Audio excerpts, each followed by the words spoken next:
guys, for today's video guys, magaluto po tayo ng tubig mainit para pang kape. Maganda talaga magkape ngayong umaga kasi ay ulan guys. Guys, may sasabihin nga pala ako, yung aking cellphone guys, kapag hindi nyo na po makita nag-upload po ako ng video o kaya short video, nagkakaproblema po yung aking cellphone. Ganito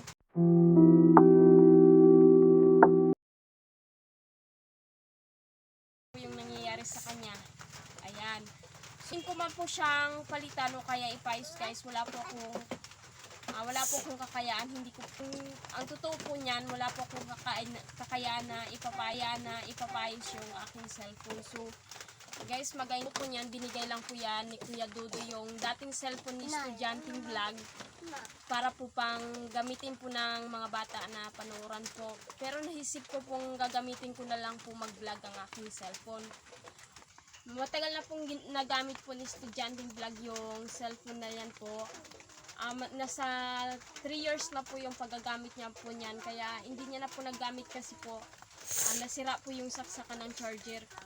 Tapos binigay po sa amin ni Kuya Dodoy para po panooran ng mga bata ng mga video guys. Wala ang totoo po nun, yung panahon na yun po, wala pa po kaming cellphone. So kapag gusto po ng mga bata na manood ng TV, pumupunta po sila kay Kuya Dodoy. So naawa po talaga si Kuya Dodoy, kaya binigay niya po yan sa amin. Ang gusto ko lang po sana mapalitan po yung ginagamit ko pong cellphone para sa pagbablog, kasi kapag hindi na nandyan po nakasalala yung pangarap po namin, kapag hindi ko na po guys, kain po tayo ng magaan at kape din po tayo. Ayan, ito po yung aming ulam na daing pagibig. Ayan. At may sausawan din tayo eh. Ayan. Ayan. Sige, kain na kayo.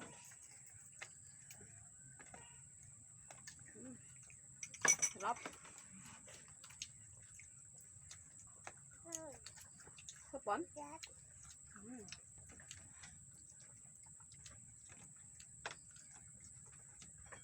Nakuha kayo na kanji yung ulam na.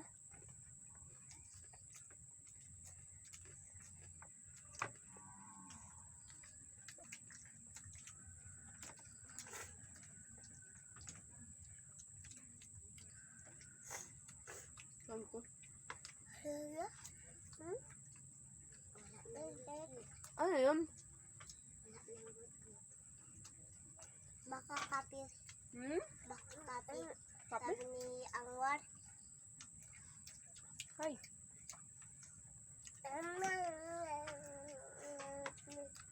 Ano? Ay, gusto mo ito?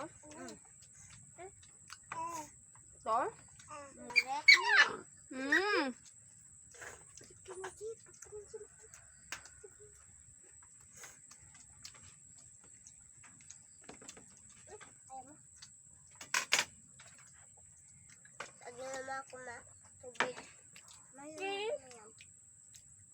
So ayan guys, hindi na po namin tatapusin yung aming pagkain guys. Medyo nag-blurred na naman po yung aking cellphone.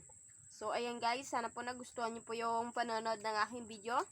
Ayan, kung bago ka pa lang po sa aking YouTube channel, don't forget to subscribe. And bye bye guys, God bless you po.